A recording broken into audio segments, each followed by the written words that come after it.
பவளகிரி அப்படின்னு ஒரு அழகான கிராமம் இருந்தது. அந்த ஊர்ல சிவகாமி அம்மா அப்படின்னு ஒரு வயசான அம்மா இருந்தாங்க. ஊர்ல சிவகாமி அம்மாவை தெரியாதவங்களே இல்ல. அவங்களுக்கு நிலம், குளம், தோட்டம், தொறவுன்னு நிறைய சொத்து இருந்தது. ஆனா அவங்க கிட்ட இருந்த மிகப்பெரிய கெட்ட குணம் என்னன்னா, அளவு கடந்த கஞ்சத்தனம். ஒரு பிடி அரிசியை கூட யாருக்கும் சும்மா கொடுக்க மாட்டாங்க. வீட்ல இருக்கிற பழைய துணியை கூட தூக்கி வீச மனசு வராத அளவுக்கு கஞ்சத்தனம். சிவகாமி அம்மாவுக்கு கார்த்திக் அப்படின்னு ஒரே ஒரு மகன் இருந்தான். கார்த்திக் ரொம்ப தங்கமான குணம் கொண்டவன். ஊர்ல யாருக்கு கஷ்டம்னாலும் ஓடி போய் உதவி செய்வான். கார்த்திக்கு கல்யாணம் ஆகி மீனாட்சி அப்படின்னு ஒரு பொண்ணு மருமகளா வந்தா. மீனாட்சி ரொம்பவும் விவரமான பொண்ணு. கல்யாணமான புதுசுலயே அத்தையோட இந்த மோசமான கஞ்சத்தனத்தை பார்த்து அதிர்ச்சியானா. எப்படியாவது அத்தையோட மனசை மாத்தணும்னு மனசுக்குள்ள முடிவெடுத்தா.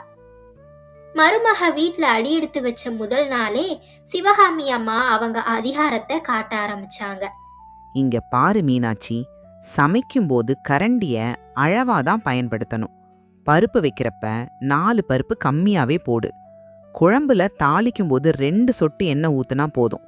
நம்ம வீட்ல வேலை செய்யற காளியப்பன் இருக்கானே, அவனுக்கு தட்டெல்லாம் சோறு போடாத, கஞ்சிய ஊத்தி அனுப்பு. இந்த வீட்ல வீண் செலவுங்கிற பேச்சுக்கே இடம் இருக்கக்கூடாது அப்படின்னு கண்டிப்பா சொன்னாங்க. மீனாட்சி அமைதியா, சரிங்க அத்தை, நீங்க சொல்றபடியே செய்யற. ஆனா வேர்வை சிந்தி உழைக்கிறவங்களுக்கு வயிறார சாப்பாடு போடலனா அது நல்லா இருக்காதே. எனக்கு தர்ம உபதேசம் செய்யாத. அக்கம் பக்கத்துக்காரங்க வந்து தயிரோ உப்போ கேட்டா இல்லைன்னு சொல்லி விரட்டிடு. இதுதான் இந்த குடும்பத்தோட வழக்கம் அப்படின்னு சிவகாமி அம்மா கத்துனாங்க. கார்த்திக் தனியா மீனாட்சி கிட்ட வந்து, மீனாட்சி, எங்க அம்மாவை பத்தி உனக்கு தெரியும்ல, கொஞ்சம் பார்த்து நடந்துக்கோ. காளியப்பன் அண்ணனை மட்டும் திட்டாம பாத்துக்கோ அப்படின்னு ரகசியமா சொன்னான். நாட்கள் போய்கிட்டே இருந்தது. ஒரு நாள் மீனாட்சி வீட்ல விசேஷத்துக்காக சக்கரை பொங்கல் செஞ்சுட்டு இருந்தா. அப்போ ஓடி வந்த சிவகாமி அம்மா, ஏய் மீனாட்சி, என்ன காரியம் பண்ற? பொங்கல்ல எதுக்கு இவ்வளவு ஏலக்காயும் முந்திரியும் போடுற? 2 தூள் தூவுனா போதாதா? அப்புறம் எதுக்கு இவ்வளவு நெய்யி? அந்த பழைய வெள்ளத்தை போட்டு கிளறு.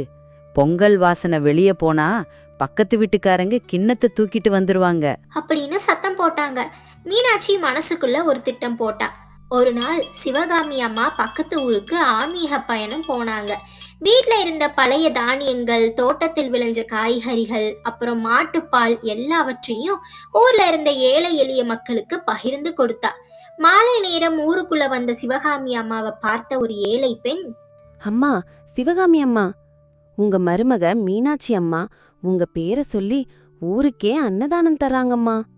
நீங்க நல்லா இருக்கணும் அப்படின்னு வாழ்த்துனாங்க. இதை கேட்டு அதிர்ச்சியான சிவகாமி அம்மா கோவத்தோட வீட்டுக்கு ஓடி வந்தாங்க. ஏய் மீனாட்சி, நான் இல்லாத நேரம் பார்த்து என் சொத்தை எல்லாம் ஊராருக்கு தானம் கொடுத்து அழிக்க பாக்குறியா? அப்படின்னு கத்துனாங்க. அத்தை, கூபப்படாதீங்க. ஊர் மக்கள் உங்கள வாழ்த்துறாங்க. இந்த புண்ணியந்தான் நாளைக்கு உங்களை காப்பாற்றும். எனக்கு ஒரு புண்ணியமும் வேண்டாம். நாளையிலிருந்து நீ சமையலறை பக்கமே வரக்கூடாது அப்படின்னு சொல்லி தன்னோட நகை, பணப்பெட்டியை கட்டிலுக்கு அடியில வச்சு பூட்டி சாவியை கையிலேயே வச்சுக்கிட்டாங்க. ஒரு நாள் நல்ல இருட்டான அமாவாசை ராத்திரி. திடீர்னு 2 திருடனுங்க முகமுடி போட்டு சுவரேறி குதிச்சு வீட்டுக்குள்ள நுழைஞ்சாங்க. சத்தம் கேட்டு முழிச்ச மீனாட்சி, அத்தா, திருடனுங்க வந்துட்டாங்க, வாங்க பின்வாசல் வழியா ஓடிடலாம் அப்படின்னு கூப்பிட்டா.